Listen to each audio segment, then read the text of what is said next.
লীগ ফাইনালে নজিরবিহীন ঘটনা ধুমধুমার ইডেন গার্ডেন্সে। ইস্টবেঙ্গল বনাম ভবানীপুরের ম্যাচে ধুমধুমার। এই নিয়ে আমরা কথা বলবো। আমাদের সঙ্গে ফোন লাইনে রয়েছে জয়জ্যোতি ঘোষ। জয়জ্যোতি, লীগ ফাইনালে নজিরবিহীন ঘটনা, ধুমধুমার পরিস্থিতি, কেন ধুমধুমার? দেখো অনন্যা, এই যে লিগ ফাইনালটা চলছে ইস্টবেঙ্গল এবং ভবানীপুরের মধ্যে, দ্বিতীয় দিন থেকে বিতর্ক শুরু হয়। বিতর্কটা শুরু হয় শাকির গান্ধীর ক্যাচ আউট নিয়ে।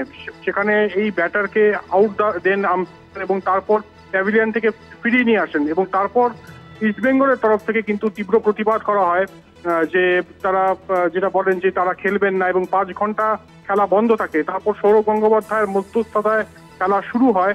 এরপর আবারও কিন্তু আমরা দেখি যে পরের দিন 1 ঘন্টায় মাত্র 3 ওভার করে ইস্টবেঙ্গল প্লেয়াররা।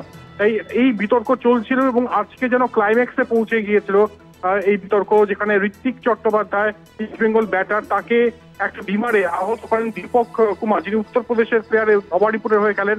এবং তারপরেই ম্যাচ যখন বন্ধ করা হয়, তারপরে ক্লাব কর্তাদের মধ্যে হাতাহাতি হয়ে যায় এবং সিএবি যারা কর্মকর্তা রয়েছে তারা সামাল দেওয়ার চেষ্টা করেন, তবে চেষ্টাটা বৃথাই যায়।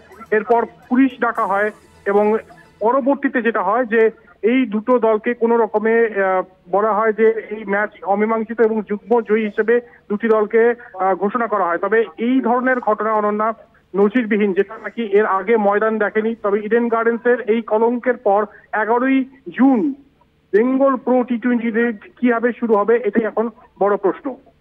ধন্যবাদ তোমায় জয়জ্যোতি। আমাদের সঙ্গে ফোন লাইনে ছিলেন আমাদের প্রতিনিধি জয়জ্যোতি ঘোষ।